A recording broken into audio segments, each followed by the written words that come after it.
አብርሃም የተያዘበት ምክንያት ወይንም ችግሩን እንግዲህ የሩታ ቤተሰብም ወይንም የአብርሃምን ቤተሰብ ተገናኝተው በዚህ ጉዳይ ላይ እየተከራከሩ እውነት አይደለም ይሄ ነገር መሆን የለበትም እያሉ እየተወያዩና እውነትና ውሸቱን እያጣሩ ይገኛል። አሰላሙ አለይኩም ወራህመቱላሂ ወበረካቱ። ሰላም ሰላም፣ ውድ የተከበራችሁ የቻናሌ ተከታታዮች እኔ ወዶቼ ነው ወርቆች እንዴት ናችሁልኝ? ከኔ ጋር ሁሉ ሰላም ነው። ሰላማችሁ ብዝት ይበልልኝ። ዛሬም እንግዲህ ከመዳም ኩሽና ያለሁት ወራኝት ሱመያ ነኝ። መጥቻላችኋለሁ። ከቢሮ ነው ቢሮ ሆኜ ነው ዛሬም ያለሁት። እንግዲህ ከቢሮ መቼም አልወጣም ታውቃላችሁ። ይሄ ቢሮዬ ነው፣ ዋንደኛው ቢሮዬ።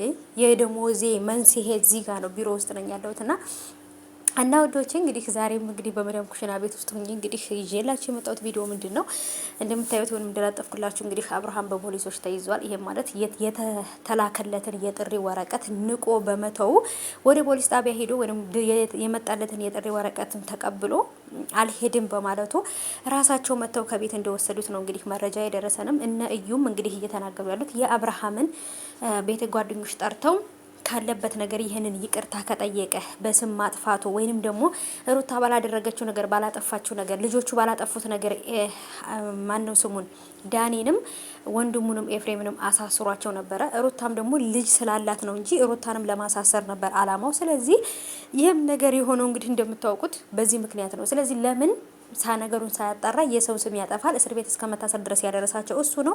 ባጠፋው ልክ ሊቀጣ ይገባል የሚል እንግዲህ አዋጅ ነው የተነሳበት ሰው ሁሉ አብርሃምንና አብርሃም በትክክል ጥፋት አጥፍቷል። ግን ደግሞ አለ አይደለ መቼስ ታውቃላችሁ የሩታ ቤተሰቦች አዛኝ ናቸውና አዝነውለት ሊተውት ይችላሉ። ግን ደግሞ የአብርሃም ጓደኞች ቤተሰብ በዙሪያ ያሉ ሰዎች ግን እያሽቃበጡ ነው። እንደውም ነገሩ አብርሃም ላይ እንዲገንበት እንዲጠነክርበት ነው እያደረጉት ያሉት ማለት ነው። ምክንያቱም ይሄ ነገር በጭራሽ የሚያዋጣቸው ነገር አይደለም ካልተውት ማለት ነው። ስለዚህ እዩም የተናገረው ትክክል ነው። የአብርሃምን ቤተሰብ ደግሞ እያደረጉ ያሉት ደግሞ የአብርሃም ጓደኞች በቃ አብርሃም ትክክል ነው እያሉ ነው። ምንድነው አብርሃም ትክክል የሆነው?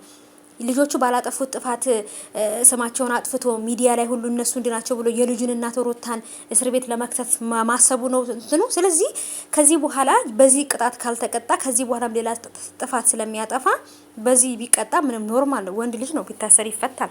ምን ታሽቃብጣላችሁ?